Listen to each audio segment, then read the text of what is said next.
So, welcome to day 2 of our abridged version proving that Jesus was not born in December. I do want to touch on the fact that there are people that say Jesus was born in the spring. I understand that. Jesus is the Passover lamb, and lambs are born in the spring. That makes sense to me. When we look at the rest of it, however, I think a fall birth makes more sense. It definitely isn't December. Okay, so first off, let me kind of hit you with a couple of things. The early Christians wanted Christmas. God doesn't call it Christmas, but they wanted Christmas to be at the same time as the winter solstice, which is a pagan holiday, and that helped steer what happened with the calendar. But let's tackle this one first. In Luke 2, verses 8, it says this: Now there were in the same country shepherds living out in the fields, keeping watch over their flock by night. So in December, it's cold. Do you think there are shepherds living in the field? And what would they be eating in the field time? That doesn't make sense. So it cannot be December. I have to kind of jump here between some passages in Luke, some Old Testament stuff. But Luke 2, verses 1 through 5, which we don't have time to read, speaks about a census in Bethlehem.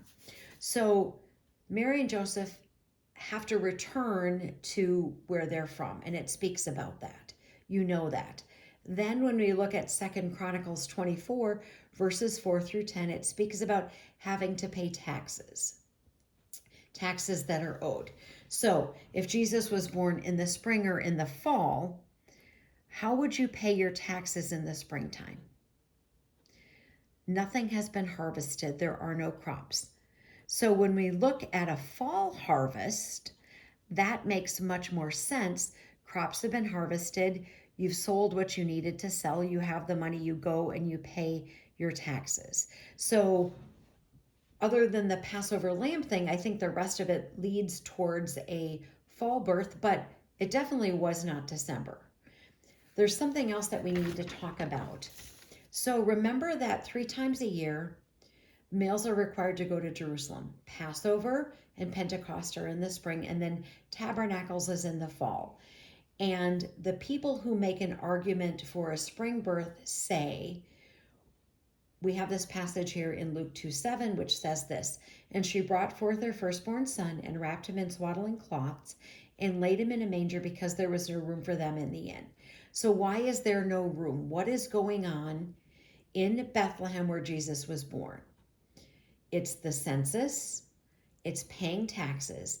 And the people who make an argument for spring birth say, well, it can't be the fall because of those 3 times of the year, Passover and Pentecost.